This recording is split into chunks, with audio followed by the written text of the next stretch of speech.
Hello बच्चों, आज हम विज्ञान कक्षा 8 का दूसरा अध्याय पढ़ेंगे। हम पिछले अध्याय में हमने कुछ सीखा था फसल प्रबंधन के बारे में। तो आज दूसरे अध्याय में पढ़ेंगे सूक्ष्म जीवों के बारे में। तो बेटा, जैसा कि हम लोग जानते हैं कि इस पृथ्वी पर छोटे से छोटे जीव हैं और बड़े से बड़े जीव हैं। तो बड़े से बड़े जीव के बारे में अध्ययन नहीं करेंगे, बल्कि हम छोटे से छोटे जीव के बारे में अध्ययन करेंगे जो बहुत छोटे होते हैं, जिन्हें हम सूक्ष्म जीव कहते हैं। सूक्ष्म जीव का मतलब हो गया बहुत छोटे जीव, जिसे इंग्लिश में माइक्रोब्स बोला जाता है।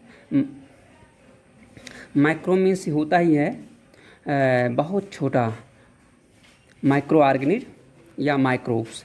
माइक्रो मीन्स होता है वेरी स्मॉल, बहुत छोटा। तो सूक्ष्म जीव किसे कहते हैं, यहाँ प्रश्न बनेगा सूक्ष्म जीव किसे कहते हैं। तो आप बता सकते हैं ऐसे जीव जिसे हम नंगी आँखों से नहीं दे सकते हैं, जिसे हम साधारण आँखों से नहीं दे सकते हैं, उन्हें हम सूक्ष्म जीव कहते हैं। या ऐसे भी कह सकते हैं ऐसे जीव जिन्हें हम बिना किसी यंत्र की सहायता से नहीं देख सकते हैं, उन्हें हम सूक्ष्म जीव कहते हैं।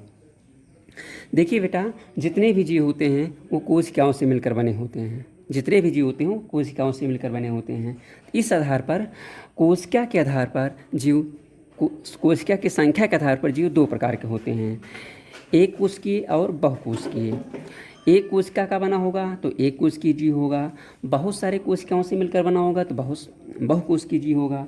अब एक कोशिकीय जीव में उदाहरण दे सकते हैं अमीबा, पैरामीशियम, यूग्लिना, ये सब एक कोशिकीय जीव हैं। बहुकोशिकीय में अगर बात करेंगे तो आदमी, जानवर, ये सब बहुकोशिकीय में आ जाएंगे।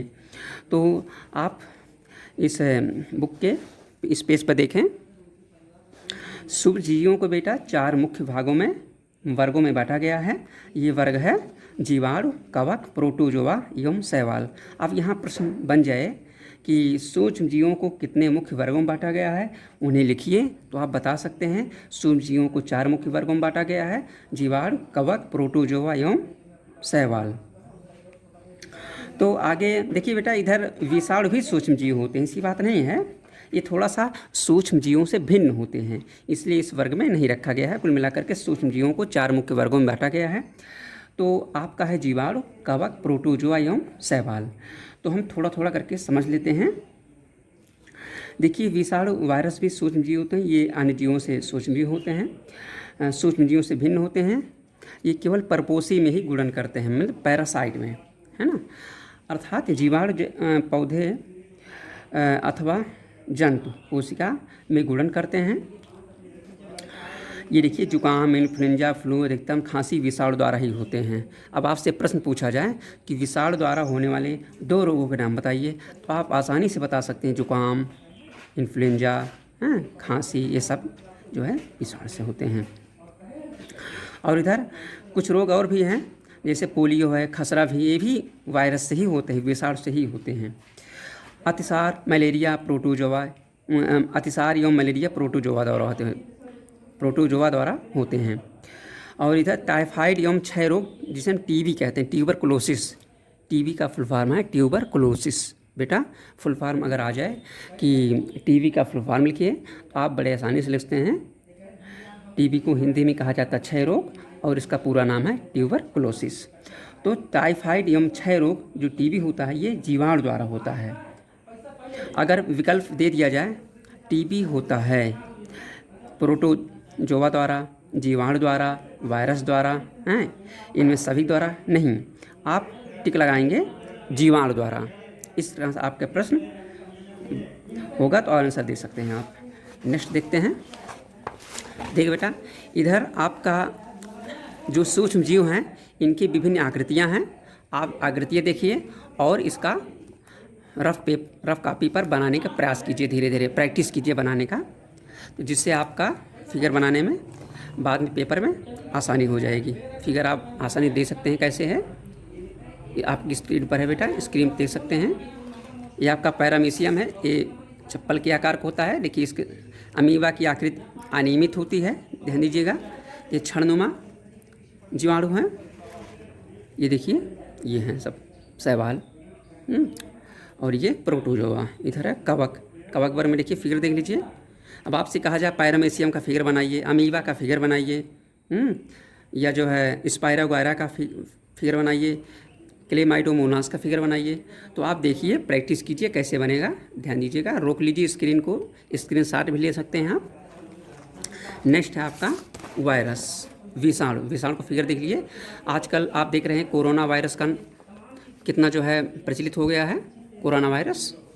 कुछ कुछ फिगर इस तरह से आपको टीवी पर या पेपर में देखते होंगे। देखिए, वायरस कई डिजाइनों में होते हैं। आगे हम बात करेंगे सूक्ष्म जीव कहाँ रहते हैं। सूक्ष्म जीव ये गर्म से गर्म स्थानों पर रह सकते हैं और ठंडे से मतलब ठंडे स्थानों पर रह सकते हैं। ये बहुत विषम परिस्थितियों में भी जीवित रहते हैं। सूक्ष्म जीव ऐसे होते हैं। तो अब देखिए, सूक्ष्म जीव जो होते हैं बेटा, ये लाभदायक भी होते हैं, हानिकारक भी होते हैं। अब ऐसा नहीं कि हम इस धरती पर सभी सूक्ष्म जीव या सभी जीव नुकसानदायक ही हैं, हानि पहुंचाने वाले, ऐसी बात नहीं है। लाभदायक भी होते हैं। अब उसको हम जिस वे में लें, जिस तरीके से हम उसका उपयोग कर लें। तो अब हम पढ़ेंगे, समझेंगे लाभदायक सूक्ष्म जीवों के बारे में। जैसे कि देखिए, छोटा सा केचुआ भी होता है। फिलहाल सूक्ष्म जीवों की श्रेणी में तो नहीं आएगा केचुआ, लेकिन वो भी मित्र माना जाता है ना। तो मित्रवत सूक्ष्म जीव, मित्रवत सूक्ष्म जीव है, विभिन्न कार्यों में यूज किया जाता है। जैसे दही है, ब्रेड है, केक है, ये सब बनाने में यूज किया जाता है। यहाँ तक कि जो एल्कोहल बनता है, एल्कोहल को बनाने में भी सूक्ष्म जीवों का उपयोग होता है। तो पर्यावरण को स्वच्छ रखने के लिए इनका उपयोग किया जाता है। उदाहरण के लिए कार्बनिक अवशेष, सब्जियों के छिलके, जंतु अवशेष, विष्ठा इत्यादि का अपघटन जीवाणु द्वारा किया जाता है। मतलब जो भी है सब्जी के छिलके हैं, जंतु अवशेष है, जिस अपशिष्ट पदार्थ हैं, मल इत्यादि सब जो है, ये सब जीवाणु द्वारा अपघटित कर दिया जाता है। जैसे आप पहले ध्यान पड़े होंगे खाद, तो खाद जो होता है बाद में वो अपघटित हो जाता है, दूसरे चेंज हो जाता है वो। तो वो कैसे संभव है? जीवाणुओं को के द्वारा ही संभव है। अगर जीवाणु ना होता तो वो संभव ना हो पाता। अब देखिए, नेक्स्ट है, दही में सूक्ष्म जीव पाए जाते हैं जिन्हें लैक्टोबैसिलस पाया जाता है। अब आपसे पूछा जाए दही में कौन सा सूक्ष्म जीव पाया जाता है, तो आप उत्तर बता सकते हैं लैक्टोबैसिलस। कैसे लिखा जाएगा? लैक्टोबैसिलस। आप देख सकते हैं लैक्टोबैसिलस। ये लैक्टोबैसिलस नामक जीवाणु जो है दूध को दही में बदल देता है। जैसे ही और देखते हैं, ईस्ट पाउडर से मैदा, खमीर द्वारा उसमें खमीर मिला जाता है। अब सूक्ष्म जीवों का वाणिज्यिक उपयोग, सूक्ष्म जीवों का वाणिज्यिक उपयोग, एल्कोहल, शराब, एसिड के उत्पादन में सूक्ष्म जीवों का उपयोग जाता है। अब आपका प्रश्न बन जाएगा कि सूक्ष्म जीवों का वाणिज्यिक उपयोग लिखिए, तो आप लिख सकते हैं सूक्ष्म जीवों का वाणिज्यिक उपयोग निम्नलिखित है। यह सूक्ष्म जीवों का उपयोग एल्कोहल, शराब, एसिटिक एसिड के उत्पादन में किया जाता है। जौ, गेहूँ, चावल, फलों के रस में उपस्थित प्राकृतिक शर्करा में ईस्ट द्वारा एल्कोहल एवं शराब का उत्पादन किया जाता है। अब यहाँ भी प्रश्न बन सकता है। तो देखिए, ये फलों के रस में, इन सब में प्राकृतिक शर्करा होती है, और जिन्हें जो है ईस्ट द्वारा एल्कोहल में एवं शराब में परिवर्तित किया जाता है। किसके द्वारा? ईस्ट द्वारा। यहाँ प्रश्न में फिल इन द ब्लैंक्स की आ जाती है बात, की फिल करने के लिए आ जाएगा, ईस्ट दिया रहेगा, ईस्ट फिल कर सकते हो। अच्छा, यहाँ पर जो ये परिवर्तित किया जाता है एल्कोहल में, तो उसी को हम किण्वन कहते हैं। तो अब एक बार समझ लें किण्वन किसे कहते हैं। तो देखिए आप, चीनी के एल्कोहल में परिवर्तित करने की प्रक्रिया किण्वन अथवा फर्मेंटेशन कहलाता है। फिर से एक बार सुन लें, किण्वन किसे कहते हैं? चीनी के एल्कोहल में, शर्करा चीनी के एल्कोहल में परिवर्तन की यह प्रक्रिया किण्वन या फर्मेंटेशन कहलाता है। और किण्वन की खोज जो है लुई पाश्चर, एक वैज्ञानिक थे, विदेश के थे। किण्वन की खोज लुई पाश्चर ने किया था और 1857 में किया था। अब सूक्ष्म जीवों का, जैसे आपने समझा कि वाणिज्यिक उपयोग होता है, तो सूक्ष्म जीवों का औषध के रूप में भी यूज किया जाता है, औषध के रूप में भी। तो उसमें एक है एंटीबायोटिक, जिसे हिंदी में बोला जाता है प्रतिजैविक। तो एंटीबायोटिक या प्रतिजैविक किसे कहते हैं? बीमारी पैदा करने वाले सूक्ष्म जीवों को नष्ट करने या उनकी वृद्धि को रोकने में प्रयोग की जाने वाली औषधि को प्रतिजैविक अथवा एंटीबायोटिक कहते हैं। तो एक बार पुनः समझ लें, प्रतिजैविक या एंटीबायोटिक किसे कहते हैं। तो आप बता सकते हैं बीमारी पैदा करने वाले सूक्ष्म जीवों, जो बीमारी पैदा करते हैं उन सूक्ष्म जीवों की बात की जा रही है। बीमारी पैदा करने वाले सूक्ष्म जीवों को नष्ट करने या उनकी वृद्धि को रोक देने में प्रयोग की जाने वाली औषधि को प्रतिजैविक या एंटीबायोटिक कहते हैं। आजकल जीवाणु और कवक से अनेक प्रकार के प्रतिजैविक औषधियों का उत्पादन हो रहा है। उदाहरण ले सकते हैं स्ट्रेप्टोमाइसिन, टेट्रासाइक्लिन, एरिथ्रोमाइसिन। सामान्य रूप से ये सब उपयोग की जाने वाली प्रतिजैविक दवाएं हैं। इन्हें कवक या जीवाणु से बनाया जाता है। आगे समझते हैं बेटा। पेनिसिलिन देखिए, अलेक्जेंडर फ्लेमिंग जीवाणु रोगों से बचाव हेतु एक संवर्धन का प्रयोग कर रहे थे और कुल मिलाकर के इन्होंने पेनिसिलिन बनाई है। यहाँ से प्रश्न बच सकता है आपका। पशु आहार एवं कुक्कुट आहार में भी प्रतिजैविक मिलाया जाता है। प्रतिजैविक बहुत ही इंपॉर्टेंट औषधि जान ली बेटा, जिसका उपयोग पशुओं में सूक्ष्मजीवों का संचरण रोकना है। प्रतिजैविक का उपयोग कुछ पौधों के रोग नियंत्रण के लिए भी किया जाता है। तो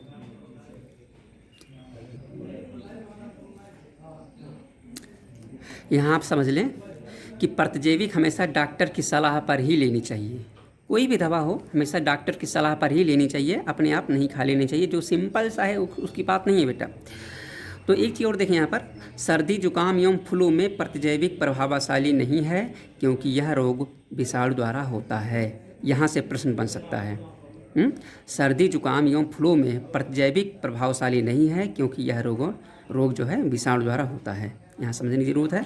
नेक्स्ट है वैक्सीन, जिसे हम हिंदी में टीका कहते हैं। आजकल वैक्सीन या टीका का एकदम बहुत ही प्रचलित नाम हो गया है और इसके बनाने की, कोरोना के लिए वैक्सीन बनाने की जो होड़ लगी है हर देशों में, कौन सा देश पहले बना ले। और तो वैक्सीन क्या होता है? वैक्सीन जो है ये हमारे शरीर में प्रत्यक्षी उत्पन्न करता है। जैसा कि सुने होंगे कि अपने इम्यून सिस्टम को मजबूत कीजिए। डॉक्टर लोग और जो जानकार लोग हैं बताते हैं इस कोरोना महामारी के समय में या किसी भी रोगों से बचने के लिए आप अपने शरीर की इम्यूनो सिस्टम को मजबूत कीजिए। तो ये वैक्सीन से ही ये इम्यूनो सिस्टम मजबूत हो जाता है, जिससे रोगाणु जो है प्रवेश नहीं कर पाते हैं शरीर में। जब रोगकारक सूक्ष्मजीव हमारे शरीर में प्रवेश करते हैं तो उनसे लड़ने के लिए हमारी शरीर प्रतिरक्षा उत्पन्न कर देता है। शरीर को यह भी स्मरण रहता है कि वही सूक्ष्मजीव अगर हमारे शरीर में पुनः प्रवेश करता है तो उससे किसी प्रकार लड़ा जाए। अतः यदि मृत अथवा निष्क्रिय सूक्ष्मजीवों को स्वस्थ व्यक्ति के शरीर में प्रवेश कराया जाए तो शरीर की कोशिकाएं उसी के अनुसार लड़ने की प्रतिरक्षा उत्पन्न करके रोगकारक को नष्ट कर देती हैं। यह प्रतिरक्षी हमारे शरीर में सदा के लिए बनी रहती है तथा हानिकारक सूक्ष्मजीव से हमारी सुरक्षा होती है। इस प्रकार टीका कार्य करता है। तो टीका कार्य क्या करता है? हमारे शरीर में प्रतिरक्षी उत्पन्न करता है जो रोगाणुओं से लड़ने में हमारा शरीर सहायक स्वस्थ हो जाता है और सक्षम बन जाता है। तो हैजा, क्षय, चेचक, हेपेटाइटिस जैसे अनेक बीमारियों को वैक्सीन टीके द्वारा रोका जा सकता है। अब यहाँ पर नेक्स्ट देखें, एडवर्ड जेनर ने चेचक के लिए 1798 में चेचक के टीके की खोज की थी। अब यहाँ से प्रश्न बन जाएगा कि चेचक की खोज किसने किया था? तो आप बता दीजिए। एडवर्ड जेनर ने चेचक की खोज किया था, है ना। अरे चेचक के टीके की खोज किसने की थी? तो आप बता दीजिए। एडवर्ड जेनर ने किया था।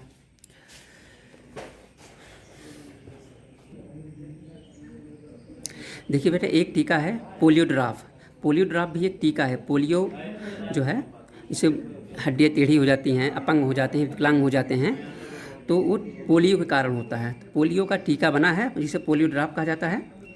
तो वैक्सीन ये दिया गया और हमारे भारत में ये तो ख़त्म हो गया पूरी तरह से। अब न्यूज़पेपर में आया था कि अब पाकिस्तान और अफ़गानिस्तान, यहाँ पर 2 देशों में अभी पोलियो बचा हुआ है। फिर देखें, सूक्ष्मजीव मिट्टी की उर्वरता में भी वृद्धि करते हैं। जैसे जीवाणु है, नीले हरे शैवाल हैं, जीवाणु, जिसे पिछले अध्याय में आपने पढ़ा था, राइजोबियम जीवाणु। ये दलहनी फसलों की जो है, पेड़ों के जो जड़ होती है उसमें पाए जाते हैं। राइजोबियम जीवाणु होता है, नाइट्रोजन का स्थिरीकरण करते हैं। एक बार देख लें फिर से बेटा कि सूक्ष्म जीवों से लाभ देख लें। हमारे मित्र जीव हैं कैसे, दही एवं ब्रेड बनाने में सूक्ष्म जीवों का वाणिज्यिक उपयोग, सूक्ष्म जीवों के औषधीय उपयोग, वैक्सीन बनाने में, देख लीजिए बेटा, वैक्सीन बनाने में, और इधर है आपका मिट्टी की उर्वरता में वृद्धि। ये सब सूक्ष्म जीवों के द्वारा ही संभव है। अभी तक आपने बच्चों पढ़ा लाभदायक सूक्ष्म जीवों के बारे में, अब हम देखेंगे हानिकारक सूक्ष्म जीवों के बारे में। तो सूक्ष्म जीव हमेशा लाभदायक ही नहीं होते हैं, ये हानिकारक भी होते हैं। तो ये रोग भी पैदा करते हैं। तो सूक्ष्म जीव अनेक प्रकार से हानिकारक हैं। कुछ सूक्ष्म जीव मनुष्य, जंतुओं एवं पौधों में रोग उत्पन्न करते हैं। रोग उत्पन्न करने वाले ऐसे सूक्ष्म जीवों को रोगाणु अथवा रोगजनक कहते हैं। रोग उत्पन्न करने वाले ऐसे सूक्ष्म जीवों को रोगाणु अथवा रोगजनक कहते हैं। ये देखिए, सूक्ष्म जीव जो होते हैं भोजन को, कपड़े को और वस्तुओं को या चमड़े की वस्तुओं को ये संदूषित कर देते हैं, प्रदूषित कर देते हैं। मनुष्य में रोग कारक सूक्ष्म जीव देख लें, ये जैसे हैजा है, सामान्य सर्दी जुकाम है, चिकन पॉक्स एवं क्षय रोग, तमाम प्रकार के रोग जो है ये सूक्ष्म जीवों से ही होते हैं। ये एक रोगी से दूसरे रोगी व्यक्ति में फैल जाते हैं। तो बहुत से रोग ऐसे हैं जो संपर्क द्वारा फैलते हैं, जिन्हें हम संचरणीय रोग कहते हैं। तो सूक्ष्म जीवों द्वारा होने वाले ऐसे रोग जो एक संक्रमित व्यक्ति से स्वस्थ व्यक्ति में वायु, जल, भोजन अथवा कायिक संपर्क द्वारा फैलते हैं, संचरणीय रोग कहलाते हैं। तो एक बार पुनः देख लें, संचरणीय रोग किसे कहते हैं? सूक्ष्म जीवों द्वारा, ध्यान दीजिएगा, सूक्ष्म जीवों द्वारा होने वाले ऐसे रोग जो एक संक्रमित व्यक्ति से स्वस्थ व्यक्ति में वायु से भी होता है, जल से भी होता है, भोजन से, वायु, जल, भोजन अथवा कायिक संपर्क द्वारा फैलते हैं, संचरणीय रोग कहलाते हैं। इसका उदाहरण देख लीजिए, हैजा है, सामान्य सर्दी जुकाम, ये सब ये हैं। सर्दी जुकाम से जब कोई व्यक्ति छींकता है तो उसे भी जुकाम हो जाता है अगले व्यक्ति को। अब देखिए, कोरोना वायरस भी संचरणीय रोग एक प्रकार से हो गया है, और इस सोशल डिस्टेंसिंग का पालन करने के लिए गाइडलाइंस जारी हुई है। तो इसे हमको पालन करना भी चाहिए और इसी में हमारी भलाई भी है। तो यहाँ प्रश्न देखें, बूझो पहले ने प्रश्न पूछा है, आप सोचिएगा, विचारिएगा। यहाँ से एक इम्पॉर्टेंट क्वेश्चन और मिल सकता है बेटा। यहाँ पर नेक्स्ट, मादा एनाफिलीज मच्छर देख रहे हैं। ये मच्छर जो है प्लाज्मोडियम मलेरिया परजीवी का वाहक है। मादा एडिस मच्छर डेंगू के वायरस का वाहक है। यहाँ ध्यान दीजिएगा, ये इतना इम्पॉर्टेंट है, पढ़ लीजिएगा। तो मादा, ये मच्छर प्लाज्मोडियम मलेरिया परजीवी का वाहक है। मादा एडिस मच्छर डेंगू के वायरस का वाहक है। डेंगू के वायरस का वाहक कौन है? मादा एडिस मच्छर। यहाँ से प्रश्न बन रहा है, आप समझ के याद कर लें। तो स्वच्छता तो बरतनी चाहिए। ये फिगर देख लें आप, मादा एनाफिलीज मच्छर का। इन्हें पनपने से रोकने के लिए हमें पानी को कहीं भी रुका नहीं देना चाहिए, और कूलर है, टायर है, इस सब में पानी बिल्कुल भी एकत्र नहीं होने देना चाहिए। इसमें मच्छर पनपते हैं और तमाम प्रकार के रोग फैलाते हैं। बच्चों, जिसे कहा जाता है सावधानी हटी दुर्घटना घटी। तो आइए यहाँ पर देख लें हम, मनुष्य में सूक्ष्म जीवों द्वारा होने वाले सामान्य रोग आप देख लें। मानव रोग यहाँ पर है, यहाँ रोग कारक सूक्ष्म जीव हैं, संचरण का तरीका है, और ये सामान्य उपाय है, बचाव उपाय है। क्षय रोग है, देखिए अपना क्षय रोग, खसरा, चिकन पॉक्स, पोलियो, ये सब देखिए जीवाणु, वायरस इस सब में हुआ, देख सकते हैं आप। इधर हैजा है, जीवाणु संचरण तरीके के जल भोजन से होता है। टाइफाइड है, जीवाणु से जीवाणु द्वारा होता है, संचरण तनिका जल होता है, हेपेटाइटिस ए वायरस से होता है, और मलेरिया प्रोटोजोआ मच्छर देख रही है अपने पीछे, अभी बताया गया था पीछे। और इधर बचाव देख लीजिए कैसे क्या है, आप पढ़ लें बढ़िया से। ये मच्छर के लिए मच्छरदानी का प्रयोग सब साधारण सी बात है, आप लोग घर पर यूज भी करते होंगे, और अवश्य लगाएं मच्छरदानी, जिससे हमें मच्छरों से हम बच सकें। जंतुओं में रोगकारक जीवाणु है। अनेक सूक्ष्मजीव केवल मनुष्य पौधों में ही नहीं होते हैं, बल्कि वो जंतुओं में भी होते हैं। इसमें एक रोग है एंथ्रेक्स। एंथ्रेक्स बहुत ही घातक रोग होता है। ये मनुष्य एवं मवेशियों में होने वाला भयानक रोग होता है। ये जीवाणु द्वारा होता है। गाय में खुर एवं मुंह का रोग भी वायरस द्वारा होता है। अब देखिए यहाँ पर पौधों में भी समान रोग कौन कौन से हैं। नींबू का कैंकर है, जीवाणु द्वारा होता है। संचरण तरीका वायु, देखिए फिगर देख सकते हैं। गेहूं की रस्ट है, आप देखते होंगे गेहूं की बालें हैं और उसकी पत्तियों में कैसे कैसे रोग हो जाते हैं। भिंडी की पीठ है, वायरस द्वारा होता है। कीट के द्वारा होता है, संचरण तरीका कीट है। नेक्स्ट है आपका खाद्य विषाक्तन, फूड पॉइजनिंग है। फूड पॉइजनिंग क्या होता है, सूक्ष्म जीवों द्वारा भोजन प्रदूषित हो जाता है, संदूषित हो जाता है। इससे भोजन जो है विषैला हो जाता है, उसे हमें खाना भी नहीं चाहिए। इससे तमाम प्रकार की बीमारियां पैदा हो जाती हैं। बरसात में और गर्मी में तो बिल्कुल भी नहीं खाना चाहिए। हमें भोजन हमेशा ताज़ा या गर्म खाना चाहिए। और नेक्स्ट देखें खाद्य परिरक्षण, तो खाद्य को सुरक्षित कैसे रखें जिससे कुछ दिन तक चले। भोजन की बात नहीं की, जैसे अचार है और मुरब्बा है, इन सब की सुरक्षित रखने की बात की जा रही है। तो इसमें क्या क्या किया जाए आगे देखें। तो चलो पहले देख लेते हैं परिरक्षक किसे कहते हैं। नमक एवं खाद्य तेल का उपयोग सूक्ष्म जीवों की वृद्धि रोकने के लिए सामान्य रूप से किया जाता है, अतः इन्हें परिरक्षक कहते हैं। तो ऐसे पदार्थ जो सूक्ष्म जीवों की वृद्धि को रोकने के लिए किया जाता है, उन्हें हम परिरक्षक कहते हैं। सोडियम बेंजोएट, सोडियम मेटाबाइसल्फाइड, ये सामान्य परिरक्षक है। ये जैम एवं स्क्वैश बनाने में इन रसायनों का उपयोग संदूषित होने से बचा जाता है। इधर देखिए नमक, देखिए अचार उचार जब बनाया जाता है नमक का भी यूज कर देते हैं, उसमें तेल भी मिला दिया जाता है, सिरका मिला दिया जाता है। चीनी जो है, जो सीड़ा होता है वो भी मिला दिया जाता है, जिससे वो ख़राब नहीं होता है। तेल का सिरका यूज किया जाता है, तेल का यूज किया जाता है, सिरका का यूज किया जाता है। देखिए तेल एवं सिरका का उपयोग अचार को संदूषित होने से बचाया जाता है। इसमें जीवाणु जीवित नहीं रह पाता है। सब्जियां, फल, मछली तथा मांस का परीक्षण इस विधि द्वारा किया जाता है। देख लें आप, अब यहाँ से प्रश्न बन सकता है। नेक्स्ट है गर्म एवं ठंडा करना। देखिए दूध को गर्म ठंडा किया जाता है। अच्छा, इसमें जो है जैसे दूध है, तो दूध जो पैकेटों में आता है बच्चों, तो ये कैसे सही रहता है, मतलब अधिक दिन ख़राब नहीं होता है, बहुत दिनों तक रहता है सही। क्यों? क्योंकि ये पाश्चुरीकृत किया गया होता है। तो पाश्चुरीकृत क्या होता है? पाश्चुरीकृत दूध क्या होता है? पाश्चुरीकृत दूध ऐसा दूध होता है जो जल्दी से गर्म किया जाता है और जल्दी से ठंडा किया जाता है और पैकेट में बंद कर दिया जाता है, जिससे उसमें जीवाणु उत्पन्न नहीं हो पाते हैं। तो इसमें आगे देख लें, इसके लिए दूध को 70 अंश सेल्सियस पर 15 से 30 सेकंड के लिए गर्म करते हैं। 70 अंश सेल्सियस पर 15 से 30 सेकंड के लिए गर्म करते हैं, मतलब बहुत जल्दी गर्म करते हैं। फिर एकाएक ठंडा कर लेते हैं और उसका भंडारण कर लेते हैं, पैकेटों में बंद कर लेते हैं। ऐसा करने से सूक्ष्म जीवों की वृद्धि रुक जाती है। इसी प्रक्रिया को ही पाश्चुरीकरण कहते हैं। इसकी खोज लुई पाश्चर ने की थी, इसीलिए इसका नाम पड़ा हुआ है पाश्चुरीकरण।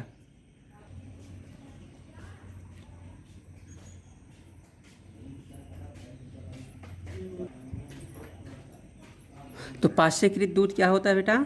तो पाश्चुरीकरण दूध को जो है बिना उबाले इस्तेमाल किया जा सकता है।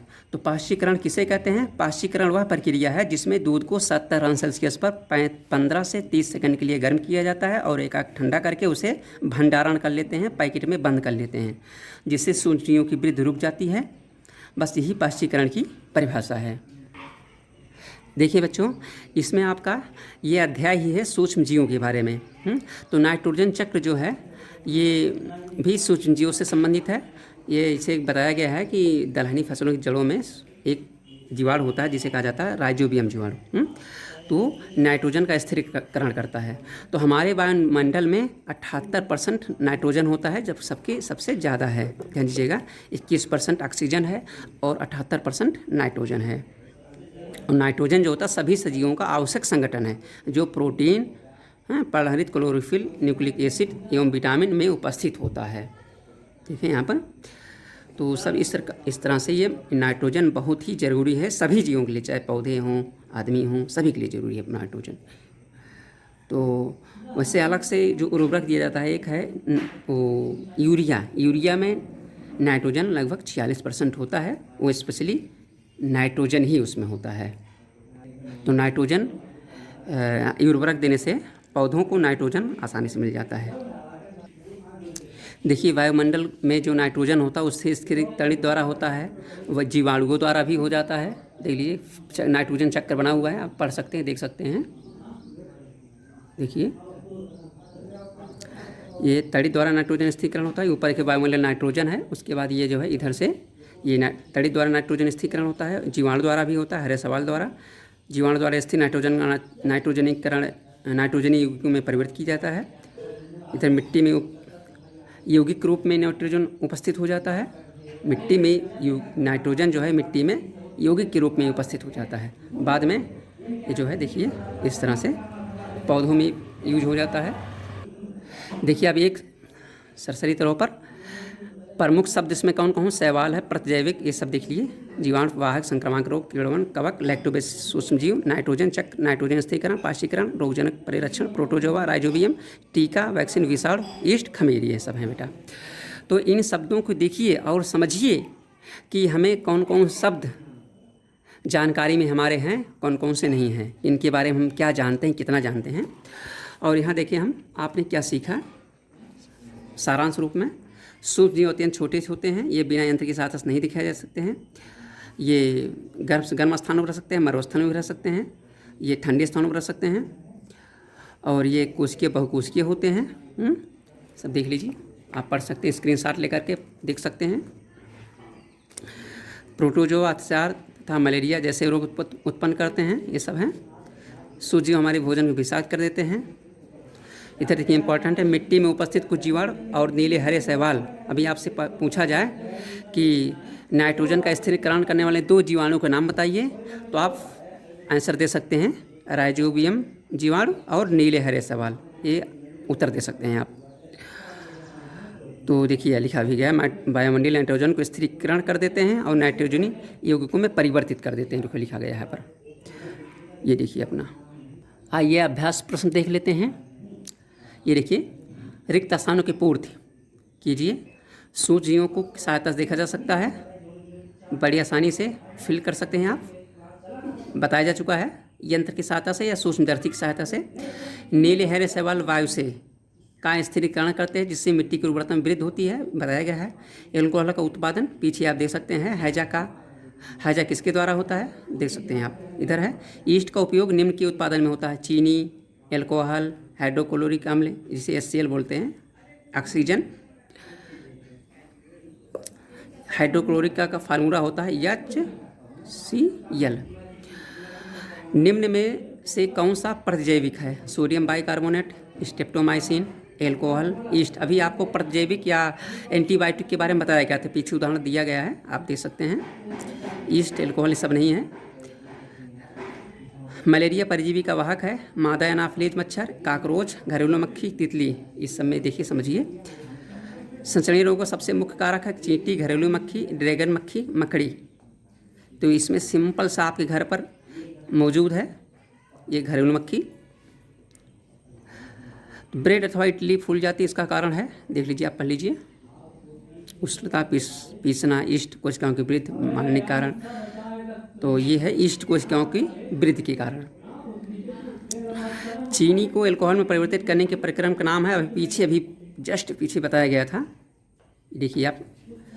चलिए हम बता देते हैं, ये किण्वन है इसका उदाहरण, ये इसका आंसर चीनी को एल्कोहल में परिवर्तित करने के प्रक्रम नाम किण्वन है।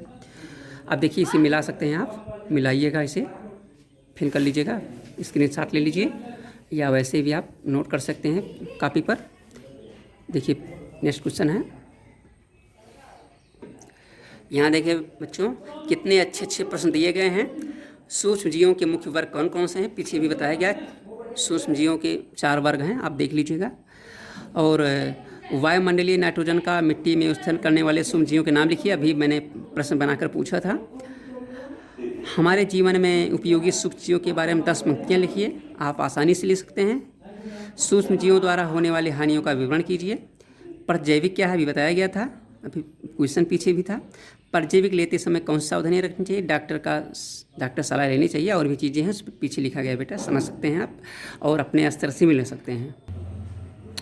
आपको अधिक जानकारी चाहिए तो यहाँ देखिए, आप देखो बेटा ये वेबसाइट है, इसको आप ये जो है देख सकते हैं, फ़ोन पर सर्च कर सकते हैं इससे, www.microorganism देख सकते हैं, एक नीचे और है।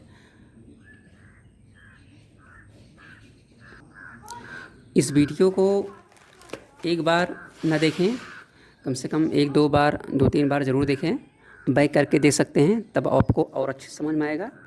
तो आपका ये आज का